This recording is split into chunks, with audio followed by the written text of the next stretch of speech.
இன்றைக்கி Monday Avani Avittam mini vlog தான் பார்க்க போகிறோம். காலையில் எழுந்து பூஜை வேலைகள்லாம் ரெடி பண்ணியாச்சு. லாஸ்ட் வீக் டியூஸ்டே வந்து சவுகார்பேட் போயிருந்த போது கொஞ்சம் பூ வாங்கிட்டு வந்திருந்தேன். அதை வச்சு தான் இன்றைக்கி மேனேஜ் பண்ணிக்கிட்டேன். அன்றைக்கி கூட ஒரு விலாக் வந்து நம்ம எடுத்து போட்டிருப்போம். பார்க்காதவங்களுக்கு லிங்க் கொடுக்குறேன், பாருங்கள். அப்புறம் எங்கள் ஹஸ்பண்ட் தான் பூஜை பண்ணியிருந்தார். இன்றைக்கி நம்ம வந்து சாமி கும்பிட்றத விட ஜென்ஸு வந்து பண்ணுறது தான் முக்கியமாக விசேஷம்.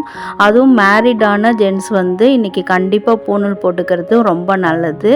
மண்டே 7:30-9 ராவு காலன்றதுனால கரெக்டாக 9 மணிக்கு வந்து எங்கள் ஹஸ்பண்ட் வந்து பூணூல் மாற்றிக்கிட்டாரு. இது வந்து நம்ம எப்படி சுமங்கலி பெண்கள் வந்து சில பூஜைகள்லாம் பண்ணுறோமோ அதே மாதிரி ஜென்ஸுக்கான ஒரு நல்ல சுப நிகழ்ச்சி தான் இது. அதுக்கு முன்னாடி நம்ம சப்ஸ்கிரைபர்ஸ் யாரெல்லாம் நேற்று போட்ட ஷாப்பிங் விலாக் பார்த்தீங்கன்னு மறக்காமல் கமெண்ட் பண்ணுங்கள்.